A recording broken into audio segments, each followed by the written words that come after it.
بسم اللہ الرحمن الرحیم۔ میرا نام وقاص ہے۔ ایم فل کرنے کے بعد مقابلے کے امتحان کے ذریعے میں گورنمنٹ کالج میں بطور لیکچرار بھرتی ہو گیا۔ ہمارے خاندان میں بہت کم لوگ سرکاری ملازمت کرتے ہیں، زیادہ تر کھیتی باڑی اور بعض اپنا بزنس کرتے ہیں۔ اس ملازمت کی وجہ سے پورے خاندان میں میری عزت بن گئی۔ تقریباً سبھی نے مجھے مبارکباد دی۔ والد صاحب بچپن میں فوت ہو گئے تھے۔ 5 بہن بھائیوں میں میرا پہلا نمبر ہے، جس کی وجہ سے مجھ پر بہت سی ذمہ داریاں عائد ہوتی ہیں۔ بچپن سے ہی میں نے اسٹڈی کے ساتھ ساتھ مزدوری بھی کی۔ جاب ملنے کے بعد اللہ کی مہربانی سے میری دلی خواہش کے مطابق میری لو میرج ہو گئی۔ میری بیوی نہایت اچھی اور پیار کرنے والی ثابت ہوئی۔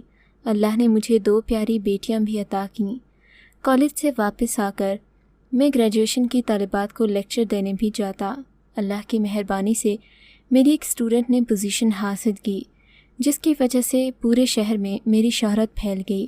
اگلے سیشن میں مزید طالبات نے ہماری اکیڈمی کا رخ کیا۔ میرا اصول تھا کہ میں لیکچر طلبہ کی نفسیات کے مطابق ڈیلیور کرتا، ہر موضوع پر کھل کر اظہار خیال کرتا تاکہ زیادہ سے زیادہ معلومات طلبہ تک پہنچا سکوں۔ انہی میں سے ایک اسٹوڈنٹ میں سے، جس کا نام رابعہ تھا، تھوڑا غور کیا تو وہ میری جانب ضرورت سے کچھ زیادہ توجہ دیتی، مسلسل میری جانب دیکھتی اور اس کے دیکھنے سے مجھے الجھن ہونے لگتی۔ اکثر میں اپنے لیکچرز میں ٹھوس دلائل اور مختلف حوالوں سے اسلامی تعلیمات کے عین مطابق زندگی بسر کرنے کی تلقین کرتا۔ پہل تو رابعہ اکیڈمی میں ہی مجھے دیکھنے تک محدود رہتی۔ رفتہ رفتہ محلے دار ہونے کی وجہ سے اس نے میرے گھر والوں سے روابط قائم کر لیے اور اکثر ہمارے گھر آنے لگی، مگر میں اس پر بالکل توجہ نہیں دیتا تھا۔ خاص طور پر وہ میری بیٹیوں سے بہت پیار کرتی۔ اکثر مجھ سے بات کرنا چاہتی تو میں اسے اگنور کر کے پڑھائی میں دھیان دینے کو کہتا۔ وہ شرمندہ ہو کر چپ ہو جاتی۔ تقریباً 6 مہینے ایسا ہی چلتا رہا۔ اکثر وہ میسیجز وغیرہ بھی کرتی رہتی، مگر میری طرف سے ہمیشہ صد مہری کا مظاہرہ ہوتا۔ چھٹیوں میں ایک دن جب میری بیوی میکے گئی ہوئی تھی، تب دوپہر کے وقت رابعہ ہاتھ میں کتاب لیے ہمارے گھر آئی اور امی سے کہنے لگی کہ سر وقاص سے ایک ضروری سوال کے بارے میں پوچھنا ہے۔ امی نے اوپر اسے میرے کمرے میں بھیج دیا۔ آتے ہی وہ میرے پاس صوفے پر بیٹھ گئی۔ اس دن پاکستان اور سری لنکا کا میچ ہو رہا تھا۔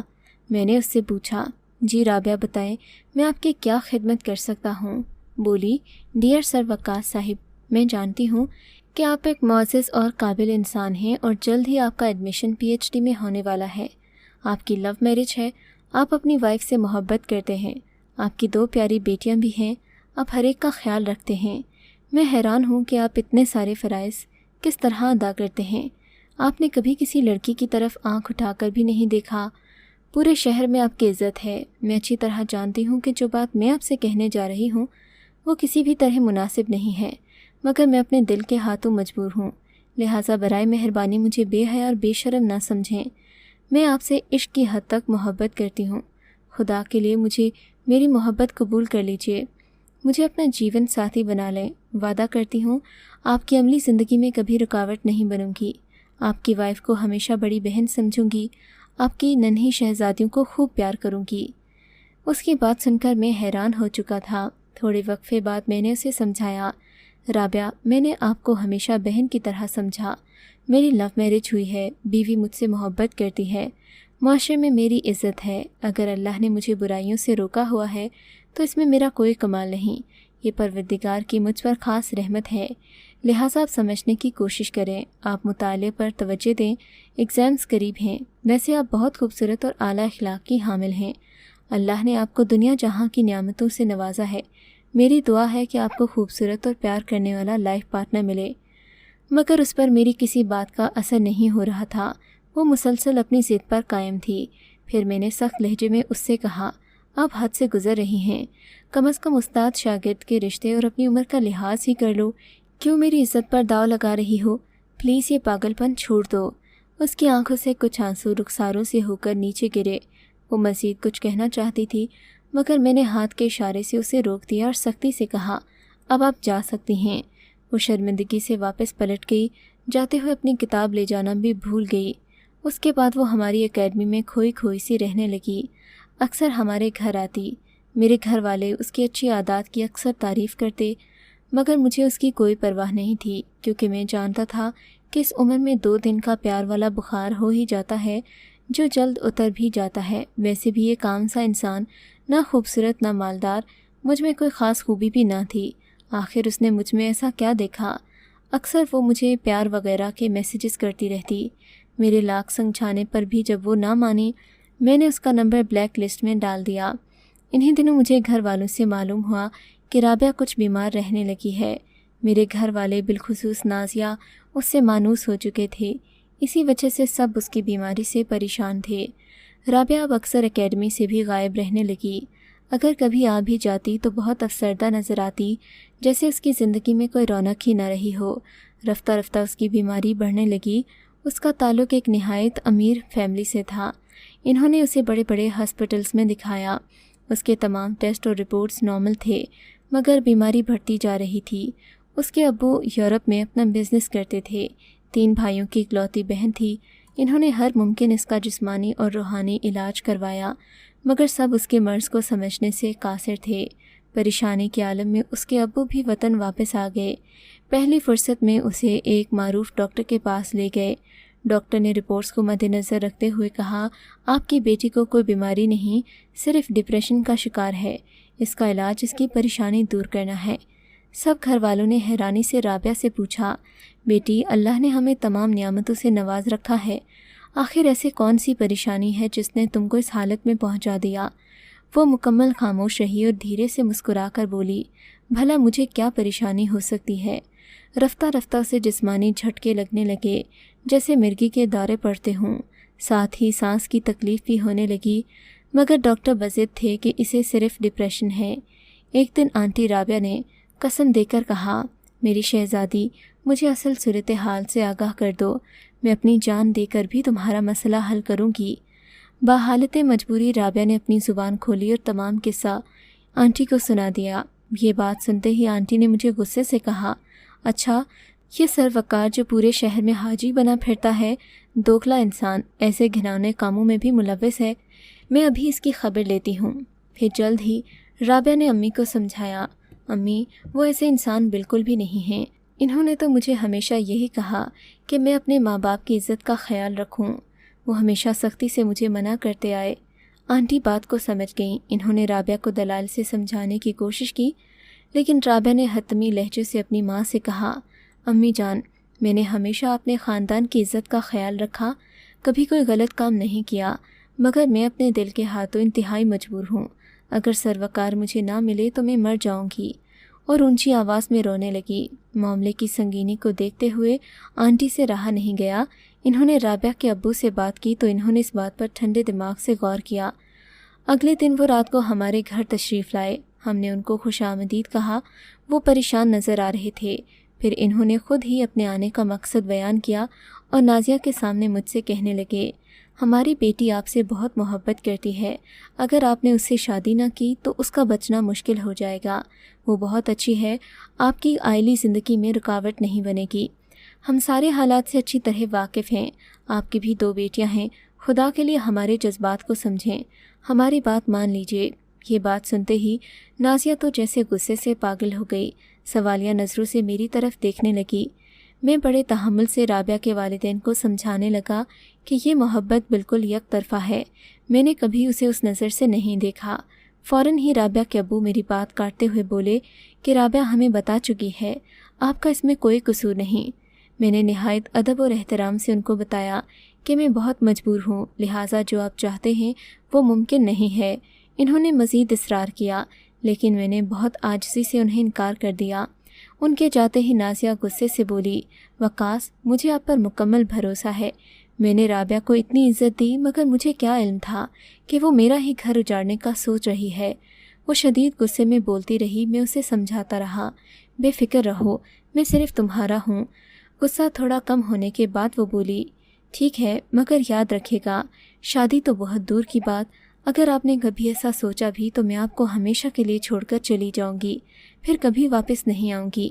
ہم نے پوری کوشش کی کہ اس بات کو چھپا کر رکھا جائے، مگر اس کے باوجود یہ بات جنگل میں آگ کی طرح پورے شہر میں پھیل گئی، ہر طرف اس کے چرچے ہونے لگے۔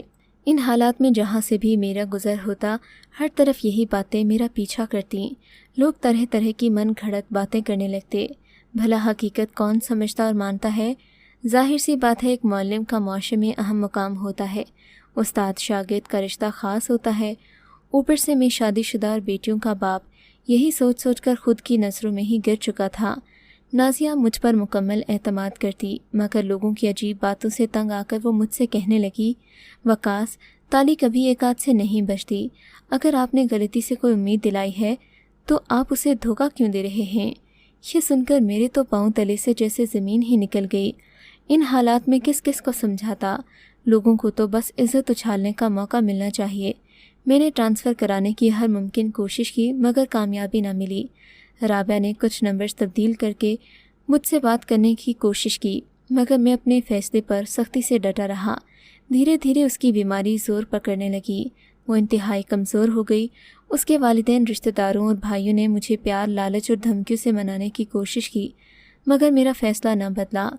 ایک دن میں کالج میں لیکچر میں مصروف تھا کہ نازیہ کی کال آئی، وقاص، آپ ہاسپٹل پہنچیں۔ میں نے پریشان ہو کر خیریت دریافت کی تو بولی، سب ٹھیک ہے، بس آپ جلدی سے یہاں تشریف لائیں۔ میں چھٹی لے کر ہاسپٹل گیا۔ ہسپتال پہنچ کر یہ دیکھ کر حیران رہ گیا کہ نازیہ رابعہ کا ہاتھ پکڑ کر اس کے بیڈ پر بیٹھی اس سے باتیں کر رہی ہے، جبکہ رابعہ کو ڈرپ لگی ہے۔ میں حیران ہو کر سوالیہ نظروں سے نازیہ کی طرف دیکھنے لگا۔ نازیہ بولی، وقاص، ہم سب ہار گئے، رابعہ کی معصوم محبت جیت گئی۔ میں اپنی خوشی اور پورے ہوش و حواس سے آپ کو رابعہ سے شادی کرنے کی اجازت دیتی ہوں۔ اور میں پتھر بنا دونوں کو دیکھ رہا تھا۔ دراصل آج رابعہ کی امی ہمارے گھر آئی تھیں۔ نازیہ سے کہنے لگیں، بیٹی، صرف ایک بار میرے ساتھ ہاسپٹل چلو، دیکھو میری رابعہ کیسے آخری سانسیں لے رہی ہے۔ ڈاکٹرز نے ہمیں جواب دے دیا ہے، کہتے ہیں کہ اگر اس کو مطلوبہ چیز نہ ملی تو یہ زیادہ دیر تک زندہ نہیں رہے گی۔ تمہیں تمہاری بیٹیوں کا واسطہ، صرف ایک بار میرے ساتھ چلو۔ ان باتوں سے نازیہ کا دل پسیج گیا، وہ ہسپتال چلی گئی۔ پھر نازیہ نے مجھے پاس بلا کر رابعہ کا ہاتھ میرے ہاتھ میں تھماتے ہوئے کہا، آج سے ہم اکٹھے رہیں گے۔ رابعہ سے کہنے لگی، اب تم جلدی سے ٹھیک ہو جاؤ، کیونکہ میں تمہارے ہاتھوں میں جلد مہندی لگانا چاہتی ہوں۔ رابعہ کے گھر والے بہت خوش ہوئے۔ رابعہ نے نازیہ کو آہستہ سے شکریہ کہا۔ وہ بھی بہت کچھ کہنا چاہتی تھی، مگر مزید بولنے سے قاصر رہی۔ صورتحال کو سمجھتے ہوئے نازیہ نے کہا، رابعہ، تم آرام کرو، مجھے جو کچھ کہنا چاہتی ہو میں سب سمجھ گئی ہوں۔ پھر آنٹی سے کہنے لگی کہ اب آپ گھر جا کر آرام کریں، رابعہ کے پاس میں ٹھہروں گی، کیونکہ اب یہ ہماری امانت ہے، اس کا خیال رکھنا ہمارا فرض ہے۔ میں بھی یہ باتیں سن کر رابعہ کے پاس بینچ پر بیٹھ گیا اور خوشی سے میری جانب دیکھنے لگی۔ آنٹی نے رابعہ کے چھوٹے ارسلان سے کہا، جاؤ مٹھائی لے کر آؤ، آج عرصے بعد ہمیں کوئی خوشی نصیب ہوئی ہے۔ وہ مسکرا کر مٹھائی لینے چلا گیا۔ میری بیٹی معصومانہ انداز سے بولی، رابعہ آنٹی، اب تو آپ بھی ہماری ماما بن جائیں گی، اب میں آپ کے ساتھ سویا کروں گی۔ اس بات پر سب مسکرا دیے۔ ابھی ہمیں بیٹھے کچھ دیر ہی گزرے تھے کہ رابعہ کی طبیعت خراب ہونے لگی، رنگ نیلا ہو گیا، سانسیں بند ہونے لگیں۔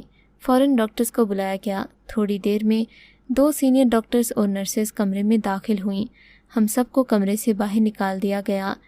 ڈاکٹرز نے کچھ میڈیسن سٹور سے منگوائیں جو میں خود لینے گیا۔ 20 منٹ بعد ڈاکٹر کمرے سے باہر آئے۔ وہ کچھ پریشان تھے۔ میں نے فوراً آگے بڑھ کر رابعہ کا پوچھا تو وہ دھیرے سے بولے، سوری، اب رابعہ ہم میں نہیں رہی۔ ہم نے اسے بچانے کی بہت کوشش کی، مگر اللہ کی مرضی کے آگے کچھ نہیں ہو سکتا۔ یہ سنتے ہی آنٹی بے ہوش ہو کر گر گئیں۔ ہم دونوں سمیت وہاں موجود تمام لوگ اتنی بڑی خبر سن کر غم سے پتھر بن گئے۔ جلد ہی آنٹی کو ہوش آ گیا۔ ہم سب رابعہ کو حیرانی سے دیکھ رہے تھے۔ اسی لمحے ارسلان مٹھائی کا ڈبہ لے کر کمرے میں پہنچ گیا، مگر جوان اور معصوم بہن کو میت دیکھ کر تڑپ اٹھا اور رونے لگا۔ کمرے میں چیخو پکار شروع ہو گئی۔ سب کی آنکھیں غم آلود ہو رہی تھیں، مگر اب کیا ہو سکتا تھا؟ سب نے اسے اللہ کی مرضی سمجھ کر قبول کر لیا، مگر میں آج تک یہ سوچتا ہوں کہ کیا رابعہ کی موت کا ذمہ دار میں ہوں؟ آپ بتائیں، میرا پیشہ، اس وقت کی موجودہ حالت، رسم دنیا، استاد شاگرد کا پاک رشتہ، ہمارا معاشرہ، میری فیملی، میری مجبوریاں، سب مد نظر رکھتے ہوئے آپ فیصلہ کریں، کیا میں؟ اگر آپ کو آج کا یہ واقعہ پسند آیا ہے تو اس ویڈیو کو لائک ضرور کیجیے اور اس طرح کے مزید قصے سننے کے لیے ہمارے چینل اردو مورل سٹوری کو سبسکرائب ضرور کیجیے۔